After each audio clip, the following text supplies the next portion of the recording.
Dans un petit village entouré de collines, vivait une servante humble et fervente en Dieu. Elle s'appelait Maïna. Depuis son enfance, elle donnait tout ce qu'elle avait. Un sourire, une prière, un repas à partager, une parole qui guérissait les cœurs. Même les enfants disaient que on reconnaissait sa maison rien que en sentant la paix qui en sortait. Chaque matin, elle se levait avant l'aube pour prier. On la voyait souvent marcher dans les champs, chantant des cantiques. Beaucoup venaient lui demander conseil. Maïna n'était pas riche, mais personne ne possédait une foi plus solide.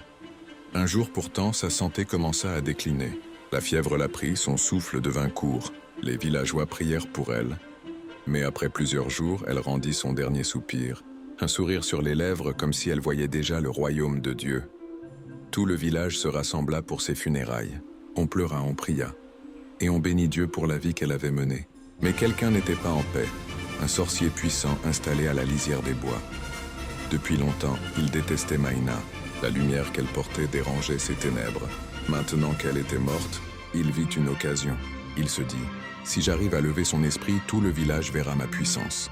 Ils me respecteront et je régnerai par la peur. Il attendit la nuit suivant les funérailles. Quand tout le monde dormait, il sortit de sa hutte vêtu d'un manteau sombre. Dans une calebasse, il avait des poudres, des ossements et des symboles pour invoquer ce qu'il ne comprenait même pas. Il arriva au cimetière. La lune était haute et le vent semblait fuir le lieu. Il traça un cercle autour de la tombe de Maïna, alluma des bougies noires et fit des incantations en murmurant. Le sol vibrait, des ombres se formaient, puis il leva les bras pour appeler l'esprit de Maïna. Mais avant qu'un souffle ne sorte de la terre, une lumière aveuglante descendit du ciel comme un éclair silencieux. Un ange de Dieu apparut. Il était immense, vêtu d'une armure d'or clair. Ses ailes semblaient faites de feu blanc. Son regard n'exprimait ni colère ni douceur, seulement l'autorité parfaite de Dieu. Le vent se tut. Le sorcier tétanisé sentit ses genoux trembler. L'ange parla, et sa voix était comme un tonnerre contenu. « Tu n'as aucun droit sur ce qui appartient à Dieu. » Il fit un pas vers le sorcier. Le sol se fendit. Le cercle magique éclata comme du verre. Les bougies s'éteignirent d'un seul souffle. Le sorcier recula, mais il ne pouvait fuir. Alors l'ange leva sa main vers le ciel. Une lumière jaillit, frappa le sol, détruisit les objets du rituel et renvoya toutes les forces obscures dans les profondeurs. Un cri sortit de la bouche du sorcier, un cri qu'on entendit jusqu'au village.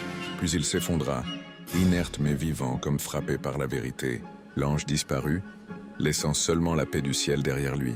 Au matin, les habitants trouvèrent le sorcier près de la tombe, tremblant, son manteau brûlé par endroits, ses lèvres encore murmurantes.